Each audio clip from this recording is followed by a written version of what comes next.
دوسرا مرحلہ کیا ہے؟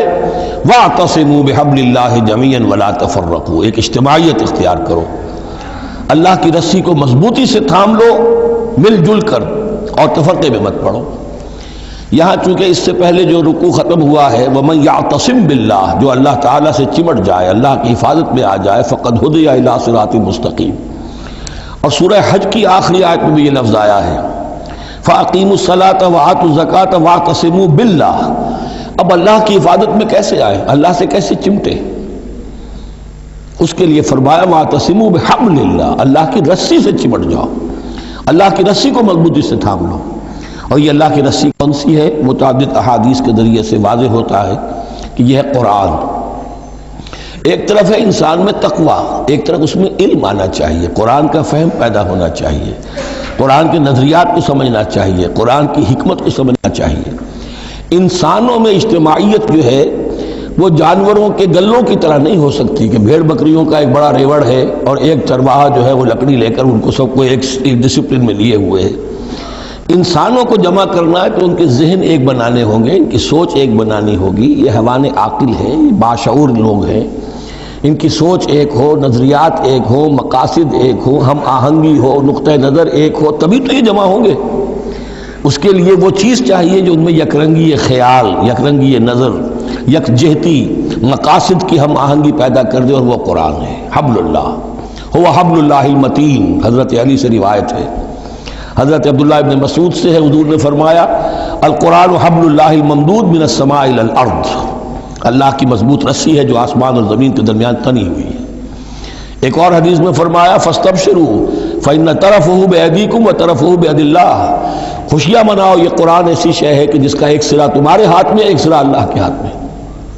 تو تقرب الی اللہ کا ذریعہ بھی قرآن، اور آپس میں تمہیں جوڑ کر رکھنے کا ذریعہ بھی قرآن۔ یہی وجہ ہے کہ ہماری ساری یہ تحریک جو ہے میری، اس کا اصل جو منبع ہے، سرچشمہ ہے، اس کا مبنی ہے، مدار ہے، وہ دعوت رجوع القرآن۔ پوری زندگی میں نے اپنی الحمدللہ کھپائی ہے اس کام میں، اور اسی کے ذریعے سے انجمن خدام القرآن اور قرآن اکیڈمیز، پھر 1 ایئر کورس، نوجوان جو ہیں تعلیم یافتہ لوگ ہیں، وہ پی ایچ ڈی بھی کر چکے ہیں، وہ ڈاکٹر بھی بن گئے ہیں، وہ انجینئر بھی ہیں، لیکن دین کی طرف سے جاہل ہیں، قرآن سمجھ نہیں سکتے۔ وہ آئیں، 1 سال رہیں ہمارے پاس، عربی سیکھیں، قرآن سیکھیں، تاکہ اس پر عمل ہو سکے۔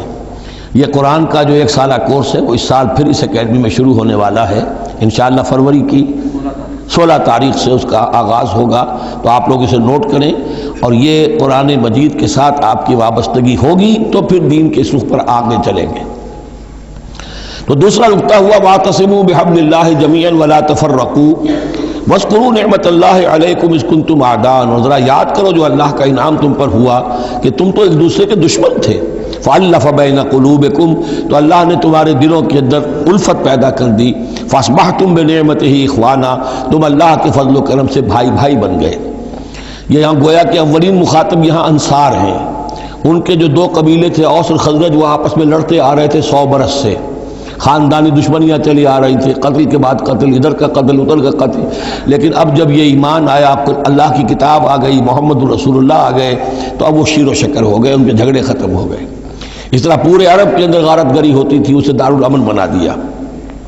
وَكُنْتُمْ عَلَىٰ شَفَا حُفْرَةٍ مِّنَ النَّارِ، اور تم تو آگ کے ایک گڑھے کے کنارے تک پہنچ گئے تھے، بس اس میں گرنے والے تھے، فَأَنْقَذَكُم مِّنْهَا، تو اللہ نے اس سے تمہیں نکال لیا اور بچا لیا۔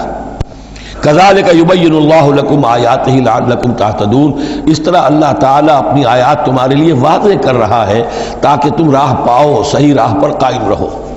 یہ 2 نقطے ہو گئے، پہلے افراد کے کردار کی تعمیر، تقویٰ اور تابعداری، فرما برداری، پھر جمعیت، تنظیم، جماعت، اور اس کے لیے جو معنوی، جو اس کے لیے ہے، جو محور ہے اس تنظیم کا، وہ معنوی محور کیا ہے؟ قرآن مجید، حبل اللہ، اعتصامش کن کہ حبل اللہ اوست، مضبوطی سے تھامو اس کو، علامہ اقبال کہتے ہیں قرآن کو حبل اللہ یہ ہے۔